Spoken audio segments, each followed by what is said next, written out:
7.2 millones de hectáreas. Ese es el número con el que vamos a arrancar hoy. Sin rodeos, sin historia previa, sin ningún personaje todavía presentado. 7.2 millones de hectáreas de selva amazónica que estaban oficialmente contadas como perdidas, como tierra degradada sin remedio en cualquier informe ambiental serio de los últimos años, y que un grupo de investigadores brasileños encontró creciendo de vuelta por sí solas, sin que nadie las plantara árbol por árbol, sin que nadie las regara, sin ningún proyecto de reforestación financiado detrás de ese crecimiento.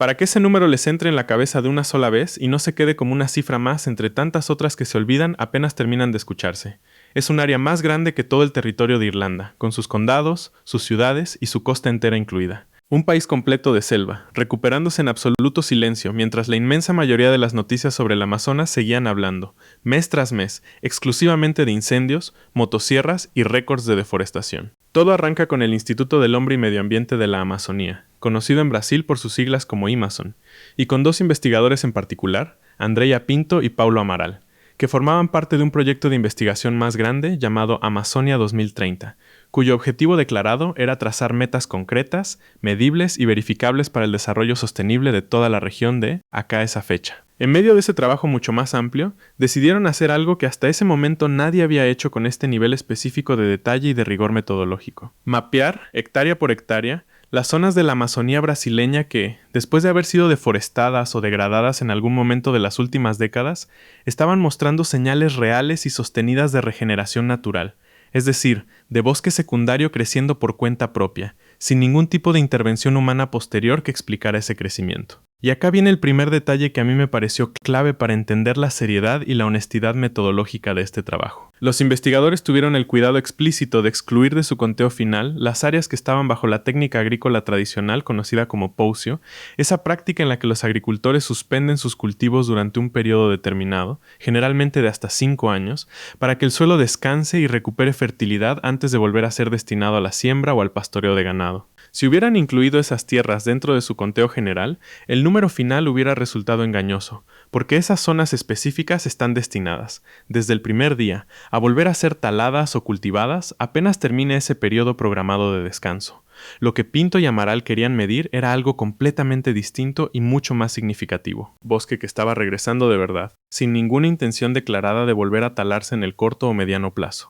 Cuando finalmente terminaron de procesar todos los datos satelitales combinados con verificación de campo, el resultado fue esos 7.2 millones de hectáreas que mencioné al principio de este video. 76% de toda esa superficie está concentrada en apenas 3 de los 9 estados que conforman la Amazonía brasileña. Pará, con el 42% del total, seguido de cerca por Mato Grosso y por el propio estado de Amazonas, cada uno aportando un 17% adicional a esa cifra general. Y hay un detalle más que a mí me pareció especialmente valioso desde el punto de vista puramente ecológico, más allá de los números generales. Aproximadamente un 7% de toda esa vegetación en proceso de regeneración, cerca de 475.000 hectáreas, se encuentra específicamente dentro de lo que se conoce como áreas de protección permanente hídrica, es decir, franjas de terreno ubicadas junto a ríos y otros cursos de agua que cumplen un rol absolutamente fundamental para la salud de toda la cuenca amazónica, mucho más allá del propio valor del bosque que crece directamente sobre ellas. En 2015, Brasil se comprometió formalmente ante las Naciones Unidas a restaurar 12 millones de hectáreas de bosque nativo para el año 2030,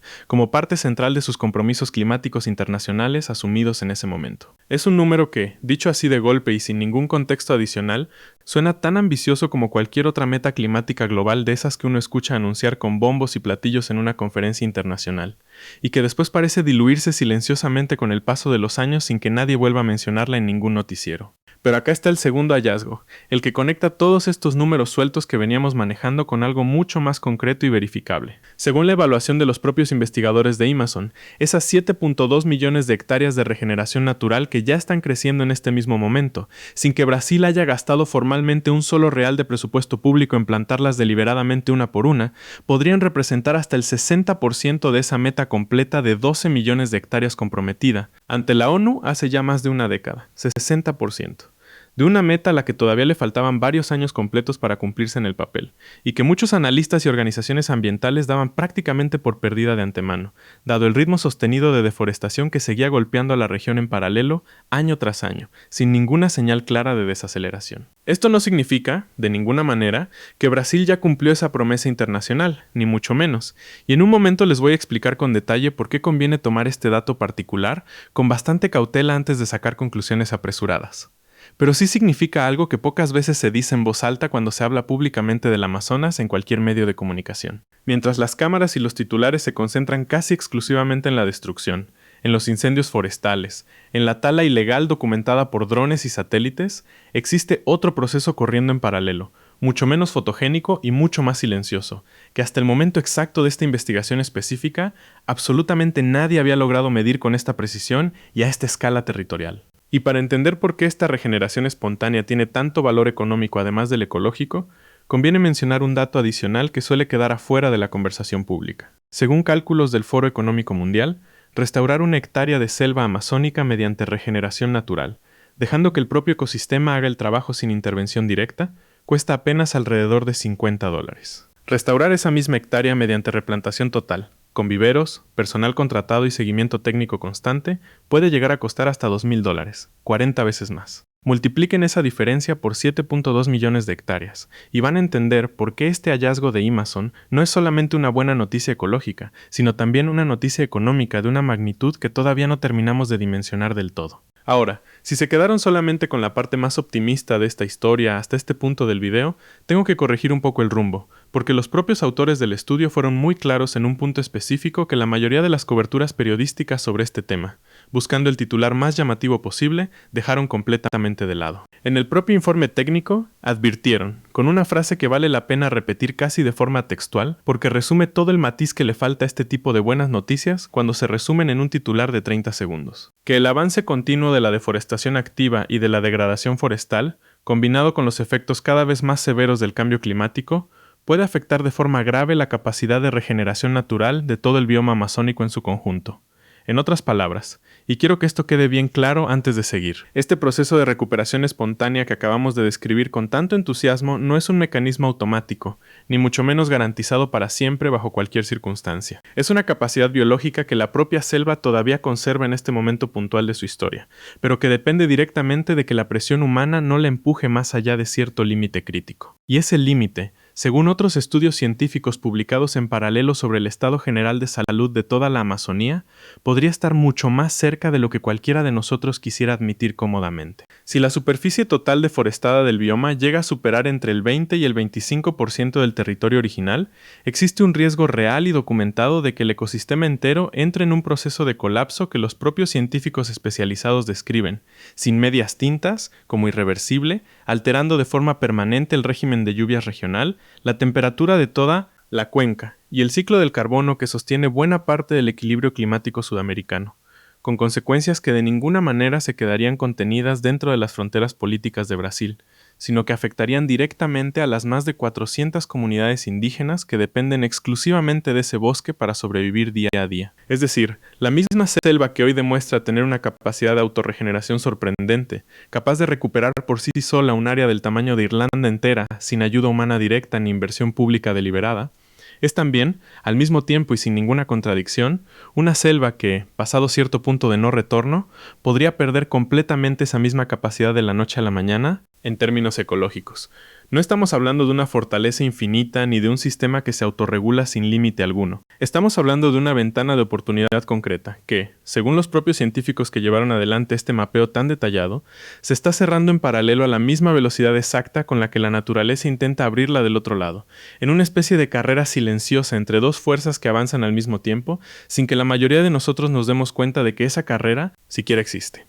Y hay un dato adicional que complementa perfectamente esta historia, publicado más recientemente por otro equipo de investigación completamente distinto que trabajó específicamente sobre la velocidad de esa recuperación biológica, y no solamente sobre la superficie total de bosque recuperada como hizo el equipo de Amazon. Ese estudio, que analizó nada menos que 16 grupos taxonómicos distintos, repartidos entre 3 reinos completos de la vida, desde insectos y hongos hasta plantas superiores, encontró que la abundancia y la diversidad de especies en zonas de bosque secundario logran recuperar recuperar más del 90% de los niveles que se observan normalmente en bosque primario intacto en apenas 30 años, de regeneración continua, con una composición específica de especies que alcanza aproximadamente un 75% de similitud con el bosque original en ese mismo plazo de tiempo. 30 años. Para un ecosistema que la mayoría de los científicos asumía, hasta hace relativamente poco, que necesitaba varios siglos completos para siquiera empezar a parecerse remotamente a lo que fue antes de la tala inicial, 30 años representa una velocidad de recuperación biológica que sorprendió genuinamente a los propios investigadores que llevaron adelante ese trabajo de campo. Ahora bien, hay una distinción importante que ese mismo estudio se encargó de remarcar con mucho cuidado, y que conviene no pasar por alto bajo ninguna circunstancia. Esa velocidad de recuperación tan rápida y sorprendente se observó específicamente en zonas donde el bosque original fue talado, pero el suelo, después de esa tala, no fue convertido posteriormente en pastizal activo para ganado durante años. La regeneración forestal sobre terrenos que sí pasaron temporadas enteras siendo usados como potrero es muchísimo más lenta y complicada, porque el suelo mismo queda compactado y empobrecido de una forma estructural que las semillas nativas tienen dificultades reales para superar sin algún tipo de ayuda adicional externa. Es prácticamente la misma lección que ya vimos en otras historias de este canal sobre árboles amenazados de la región. No todas las tierras degradadas se recuperan exactamente al mismo ritmo,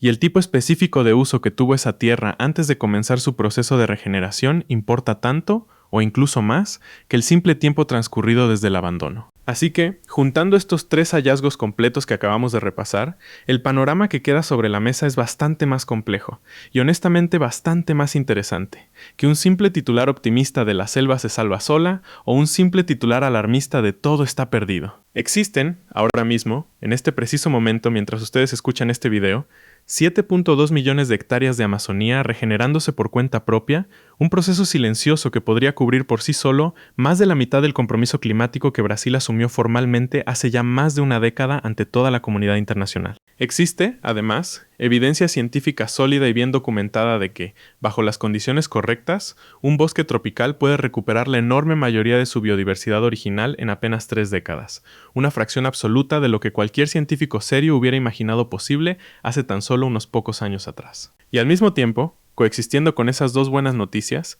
existe una advertencia clara, documentada y repetida por múltiples equipos de investigación independientes entre sí, de que toda esta capacidad de recuperación depende enteramente de que la deforestación activa no siga avanzando en paralelo sin ningún control, porque pasado cierto punto crítico, ni siquiera la selva más resiliente y sorprendente del planeta puede seguir reconstruyéndose a sí misma de forma indefinida. La pregunta que me parece más honesta para cerrar con toda esta información sobre la mesa no es si el Amazonas se puede salvar completamente solo, porque claramente acaba de demostrar, con datos duros y verificados, una capacidad de recuperación que sorprendió incluso a sus propios investigadores más experimentados. La pregunta real, la que de verdad importa, es si el resto de nosotros, como sociedad y como especie, le vamos a dar el tiempo y el espacio necesarios para que termine ese trabajo de recuperación que ya empezó por su propia cuenta, silenciosamente, sin ningún aviso previo, en 7 millones de hectáreas que la inmensa mayoría de la gente ni siquiera sabía que existían hasta este mismo video. Suscríbete y dale un buen me gusta, nos vemos en el próximo video.